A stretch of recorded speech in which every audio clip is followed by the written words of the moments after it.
Here we go. So I'm back at it here. What we're going to do is we're going to walk through my music bus. Now, this is just the initial setting. What I like to do in order to get the tonal characters of the entire music ready, kind of have its foundation and even some volume using the maximizer from Ozone. But first, let me bring out Masterdesk. So this is what I put on my music bus. There's a couple actual pretty cool things that I like about the Brainworks Masterdesk. This is a mastering plugin that you can throw on your final mix to get loudness and to work with the tones, make a little bit more mono on the low end and get some stereo enhancement. But I also like to use it on my instrumentals. This is what I do.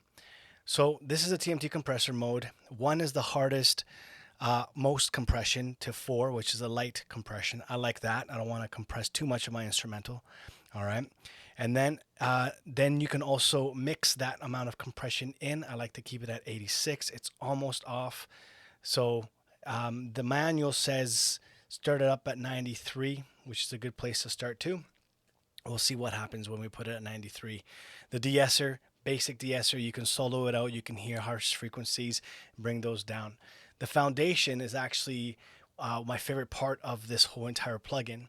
What it allows me to do here is control the low bottom of the entire tonal spectrum and bring things up a bit. Because I mix a lot of hip hop, I like to use the foundation as my foundation when I'm mixing instrumentals. So I already have a nice thick body in the low end. Now I go down to the stereo enhancer down here. Stereo enhancer gives me about 10%. I don't like to go too much. Just give it a little bit. What it does is special for that.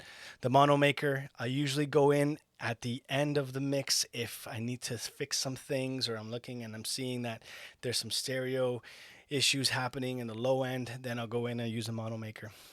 These here, sometimes I'll go in and use these, but for the most part, when I'm just starting off the mix, I usually don't touch them.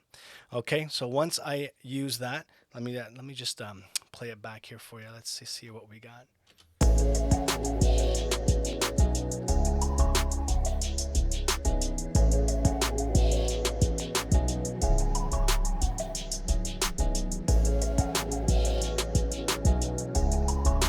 So it's not necessarily giving me too much volume, but it's giving me enough that I know it's there. It's doing something.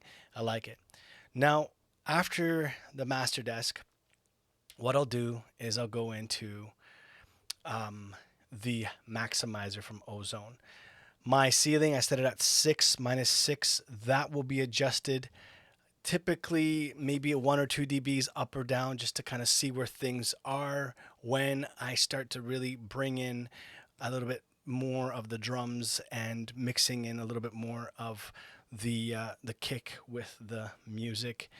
The threshold, though, is what I like to use to bring up the volume of the entire instrumental to give me more thickness, a little bit more power, a little bit more energy in the entire instrumental. So let me bypass that. So what I'll typically do, squeeze it up a bit. Nothing too crazy.